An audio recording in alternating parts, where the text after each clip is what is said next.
2025년 6월 4일 3년후 연구소 비트코인 시장 분석입니다. 연일 예상이 쉽지 않은 장세가 계속되고 있죠. 어제는 미국 주식시장이 상당히 견조한 모습을 보이는 가운데 비트코인 가격도 10만 5천 달러 선을 좀 단단히 지켜주는 그런 모습을 보이고 있습니다. 연준 인사들의 발언이 어제 굉장히 많이 나왔는데 최근에 소개를 안 드렸던 인물 위주로 이 양반들이 이제 어떤 생각하고 있는지 한번 살펴보도록 하겠습니다. 보시는 화면에 이 왼쪽에 있는 이 인물은 리사 쿡이라고 하는 연준 이사입니다. 그렇게 유명하신 분은 아니라서 자주 인용이 되진 않고 한번 입을 열면 좀 약간 뭐라고 해야 되나, 이렇게 과도한 발언을 하는 그런 사례가 몇 번 있었습니다. 어제도 약간 그런 사례였는데 뭐라고 했냐면 여러 가지 시나리오로 봤을 때 연준 통화 정책은 지금 적절하다라고 얘기를 했고요.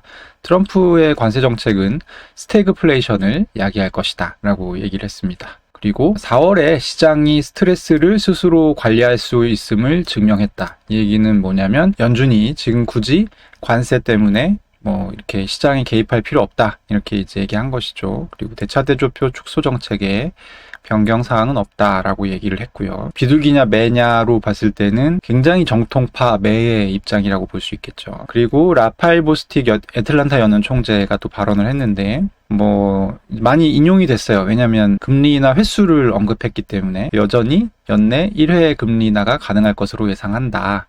왜 그렇게 보냐면 자기가 볼 때는 관세가 인플레이션을 부채질한다는 징후가 아직까지 없다. 그러니까 이제 크리스토퍼 월러 이사랑 약간 비슷한 그런 입장이죠. 관세가 인플레이션을 꼭 유발할 것 같지는 않기 때문에 연내 1회 인하는 가능할 것으로 예상한다.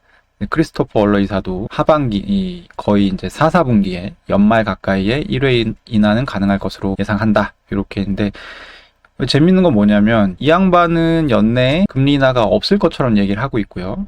이 비둘기파인 라파엘 보스텍 애틀란타 연은 총재는 인심을 써서 1회 인하 정도가 가능할 것으로 예상한다라고 해주고 있는데 지금 시장에서는 2회 인하를 가격에 반영하고 있습니다. 그러니까 지금 다 생각이 다른 약간 그런 상황이죠.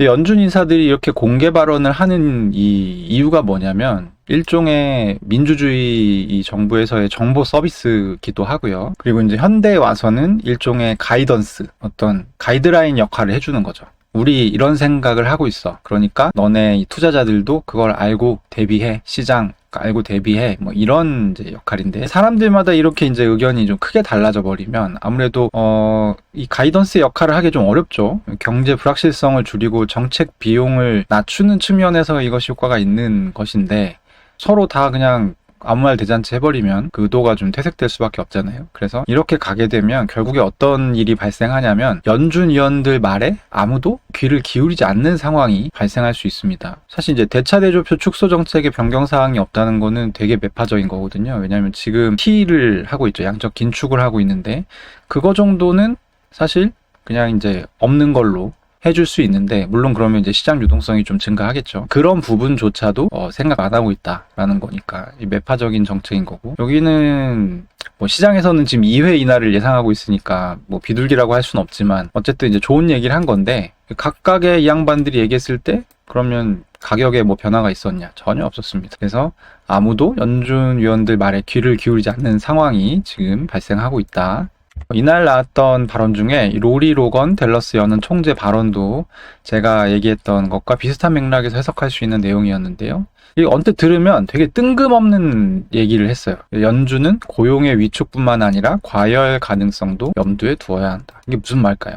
그러니까 고용이 이제 연준이 생각할 때 좋다라고 생각하는 고용이 있을 거잖아요. 근데 그게 과열이 되면 무슨 일이 발생하냐면 그러니까 고용이 너무 많은 거야. 고용이 너무 많고 일할 사람이 적은 거죠. 그러면 자연스럽게 이 인건비가 올라가겠죠. 그러면서 물가가 상승합니다. 그래서 이 얘기는 뭐냐면 고용이 과열됐을 경우에 금리 인상 정도를 염두에 두어야 돼. 긴축적인 금리 정책을 염두에 두어야 된다라고 하는 굉장히 무서운 얘기를 한 거예요, 이 양반이. 그래서 이제 이 장표의 제목이 금리 인상을 해야 될 수도 있을 것 같다고로 제가 이제 뽑은 건데 현재 고용이 상당히 강한 상태죠. 왜냐하면 4%가 완전 고용인데 지금 실업률이 4.2%란 말이에요. 여기서 고용이 더 강해질 경우에 금리 인하가 아니라 연준이 금리 인상을 고려해야 될 수 있다라는 그런 사실 취지의 발언인 겁니다. 지금 우리는 다 금리 인하를 기다리고 있는데 이 양반은 지금 긴축 정책을 하고 있는 거예요. 오히려 예전에 저 영상에서 한 차례 소개드렸었죠. 연준이 5년마다 이 금리 결정 프레임워크를 교체하는데 2020년에 들어왔던 게 평균 물가 목표제가 들어왔었고, 파월이 2025년 8월에는 이거를 이제 프레임워크에서 빼는 거를 몇 주 정도 전에 얘기를 했었다, 시사를 했었다라고 이제 소개를 드린 적이 있는데, 비슷한 결의 얘기를 한 겁니다. 이 앞서 방송에서 평균 물가 목표제 설명을 드리면서 이게 코로나19 직후에 물가가 오르는 상황에서 연준이 낮은 금리 상태를 더 오랫동안 유지하기 위해서, 그러니까 금리를 안 올리기 위해서 고안했던 그런 정책이라는 설명 드렸었죠. 그러니까 원래대로면 물가가 이렇게 오르면 금리를 바로 올려가지고 물가를 잡아야 되는데, 이제 연준이 코로나를 겪으면서 야, 우리 그동안 너무 저물가에서 오래 있었잖아. 그러니까 이제 물가 좀 올라도 괜찮아. 평균으로 하면 다 그냥 2%야. 이런 식으로 하다가 결국에 파월이 인플레 못 잡고 사과하고 경제는 상당히 고통을 받고 투자자들이 계피를 봤었던, 지금 같은 경우는 4%가 넘는 굉장히 높은 금리 수준에서 몇 년째 경제가 돌아가고 있잖아요. 그래서 당장은 이게 좀 괜찮아 보일 수 있는데, 사실 4% 넘는 돈으로 지금 다 펀딩이 이루어지고 자금 조달을 하고 이런 부분들이 있기 때문에 경제가 이렇게 되면 속에서 골병이 듭니다. 사실 우리가 설정해 놓은 그 세계관에 따르면 금리가 지금 높은 상황인 거예요. 그래서 금리를 빨리 내려줘야 되는데 파월이 이 금리 결정 프레임워크에서 평균 물가 목표제를 이제 빼버리게 되면 금리 인하를 하기가 굉장히 어려워지는 거죠. 그러면 이제 파월이 그때 얘기했을 때도 그랬지만 이 로리 로건 댈러스 여는 총재가 이 얘기를 한 번 더 한 거잖아요. 그래서 이건 악재거든요. 특히 금리 유동성 측면에서는 악재입니다. 근데 어제 주식 가격이 내렸나 하면 아니거든요. 그러니까 이 양반이 이렇게 얘기를 하든 뭐 하든 이게 전화되니까 이거를 굉장히 세심하게 이렇게 이게 무슨 뜻이지? 고민하고 해석을 하는 거지. 시장 참여자들은 지금 로리 로건이고 뭐고 얘기하는 게 지금 관심이 없어요. 관심이 없어. 연준 사람들이 말하는 거가 금리나 올해 몇 번 한다 이거 말고는 관심이 없는 겁니다. 그만큼 이제 연준의 말발이 지금 서지 않는 상황인 거고. 근데 제가 아까 얘기했잖아요. 이런 얘기를 하는 이유 자체가 시장에 어떤 가이던스를 주기 위함이다.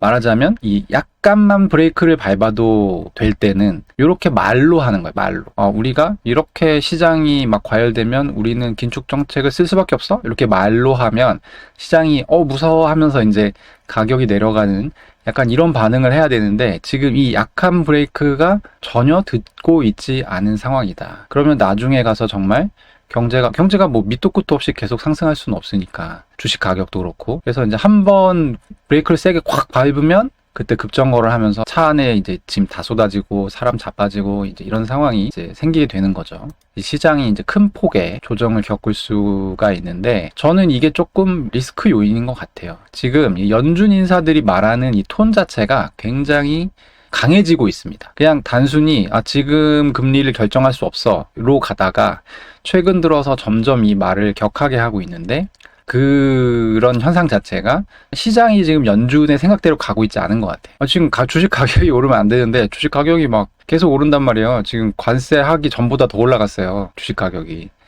이렇게 됐을 경우에는 거의 예외 없이 조정이 왔습니다. 그래서 이제 이런 부분들을 좀 조심할 필요가 있어 보인다라는 말씀을 드리고 싶습니다. 네, 비트코인 얘기를 좀 해보겠습니다. 가격이 생각보다 견조하게 버티는 이유가 뭘까를 저도 이제 좀 궁금해서 온체인 데이터를 좀 뒤져봤는데, 뭐 가장 기본적인 부분을 보니까 그냥 그럴싸하더라고요. 그래서 갖고 왔는데, 비트코인 채굴자들이 사실 이제 가장 루틴하게 매도를 하는 집단이거든요. 그러니까 이 사람들은 채굴 비용을 마련해야 되기 때문에 채굴을 한 물량을 주기적으로 내다 팔아요. 이제 가격이 내려갈 것 같다라고 하면 많이 내다 팔고, 가격이 뭐 그래도 괜찮을 것 같다 그래도 하나도 안 파는 경우는 잘 없어요. 왜냐하면 비트코인이 계속 들어오고 이 사람들은 돈을 써야 되니까, 전기 비용이나 채굴기도 사야 되고. 어쨌든 근데 이 양반들이 지금 지갑 리저브의 잔액이 5월 말 이후로 증가 중입니다. 이 얘기는 뭐예요?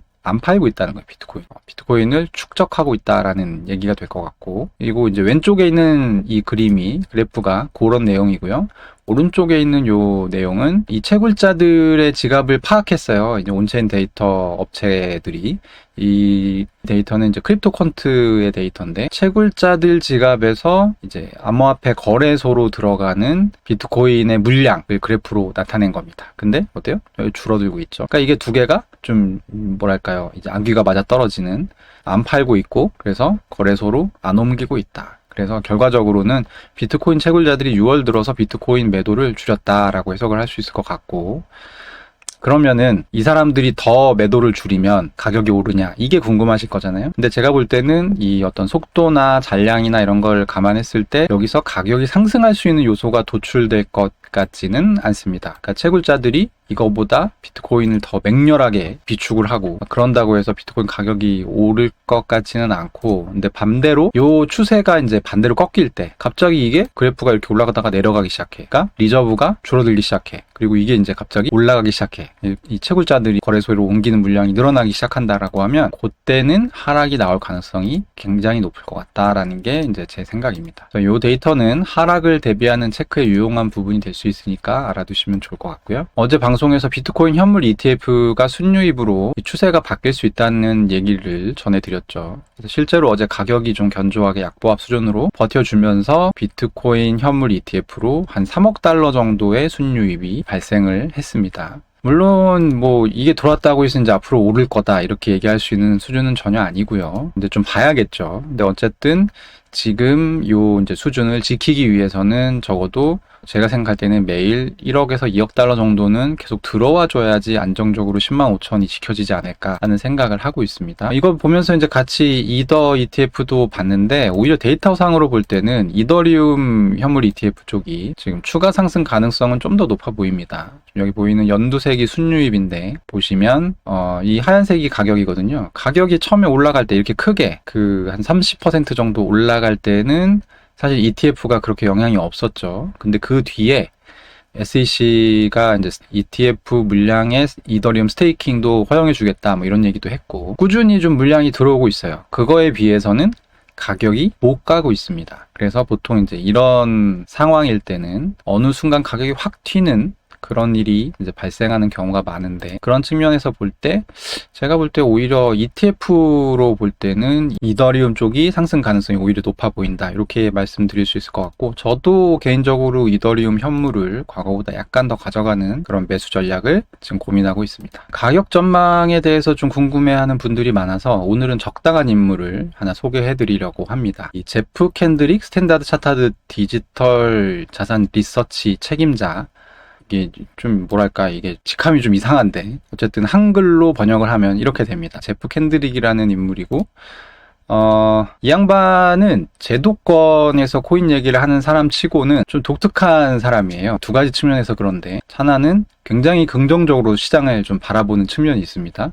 가장 먼저 과도한 전망을 내놓는 게 이제 제프 캔드릭인데, 또 신기한 건 뭐냐면 그게 대체로 또 잘 맞아요. 그래서 저는 이 사람한테 어떤 인상 가지고 있냐면, 이 사람은 낄끼빠빠가 되는 사람이다. 그러니까 이게 낄 때 끼고 빠질 때 빠질 줄 아는 그런 거를 좀 잘 구분하는 그런 캐릭터가 아닌가라는 인상을 좀 가지고 있습니다. 이 양반이 지금 2분기 말까지, 그러니까 6월 말까지죠. 이 비트코인 12만 달러 갈 거다 이렇게 예상을 했고, 지금 그 전망을 유지하고 있는데 이게 맞는지는 한번 지켜보도록 하고요. 어제 했던 얘기를 소개하기 위해서 사실 이제 이 양반의 사진을 들고 왔는데, 어제 이 양반이 뭐라고 했냐면, 좀 쎄하다. 지금 기업들이 비트코인 막 사고 있는데 자기가 볼 때는 이거 좀 쎄하다, 이렇게 이제 얘기를 했어요.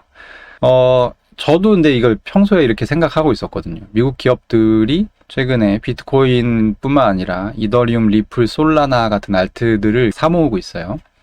근데 이제 그게 좀 불안하다는 거죠. 이게 리스크 요인이라는 거죠. 그래서 이 양반이 뭐라 했냐면, 지금까지 61개의 상장기업이, 미국 상장기업이 비트코인 67만 개 정도를 샀는데, 이거 비트코인 총 공급량의 3.2%다. 굉장히 많이 샀다.